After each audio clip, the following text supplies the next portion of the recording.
5, 8 ಮತ್ತು 9ನೇ ತರಗತಿಯ ವಿದ್ಯಾರ್ಥಿಗಳಿಗೆ ಬೋರ್ಡ್ ಪರೀಕ್ಷೆ ನಡೆಸುವ ರಾಜ್ಯ ಸರ್ಕಾರದ ನಿರ್ಧಾರವನ್ನು ಎತ್ತಿ ಹಿಡಿದ ಕರ್ನಾಟಕ ಹೈಕೋರ್ಟ್ನ ವಿಭಾಗೀಯ ಪೀಠವು ಪರೀಕ್ಷಾ ಪ್ರಕ್ರಿಯೆಯನ್ನು ಪೂರ್ಣಗೊಳಿಸಲು ಶುಕ್ರವಾರ ಅನುಮತಿ ನೀಡಿದೆ.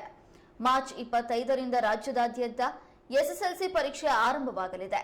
5, 8 ಮತ್ತು 9ನೇ ತರಗತಿ ಪಬ್ಲಿಕ್ ಪರೀಕ್ಷೆಗೆ ಕುರಿತು ಹಲವು ಸುತ್ತಿನ ಕಾನೂನು ಸಮರದ ಬಳಿಕ ಪಬ್ಲಿಕ್ ಪರೀಕ್ಷೆ ಮುಂದುವರಿಸಲು ರಾಜ್ಯ ಹೈಕೋರ್ಟ್ ಶುಕ್ರವಾರ ಬೆಳಗ್ಗೆ ಗ್ರೀನ್ ಸಿಗ್ನಲ್ ನೀಡಿತು.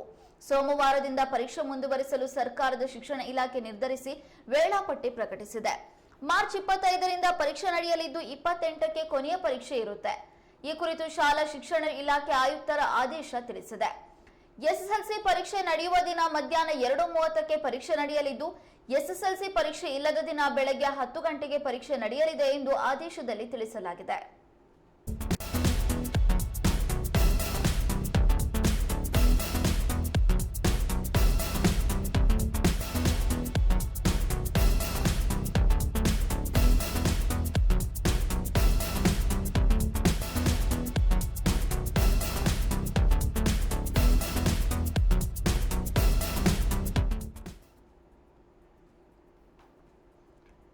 ಐದು, 8, 9 ಮತ್ತು 11ನೇ ತರಗತಿ ವಿದ್ಯಾರ್ಥಿಗಳಿಗೆ ಪಬ್ಲಿಕ್ ಪರೀಕ್ಷೆಯನ್ನ ನಡೆಸಬೇಕಾ ಬೇಡವಾ ಅನ್ನೋ ಕುರಿತು ಸಾಕಷ್ಟು ಚರ್ಚೆಗಳು ನಡೆದು ಈ ವಿಚಾರ ಕೋರ್ಟ್ನ ಅಂಗಳದಲ್ಲೂ ಕೂಡ ಇತ್ತು. ಕೊನೆಗೂ ಇದೀಗ ಕೂಡ ಕರ್ನಾಟಕದ ಹೈಕೋರ್ಟ್, ಬೆಂಗಳೂರಿನ ಹೈಕೋರ್ಟ್ ವಿಭಾಗೀಯ ಪೀಠ ಇದೀಗ ತೀರ್ಪನ್ನ ಪ್ರಕಟಿಸಿದೆ.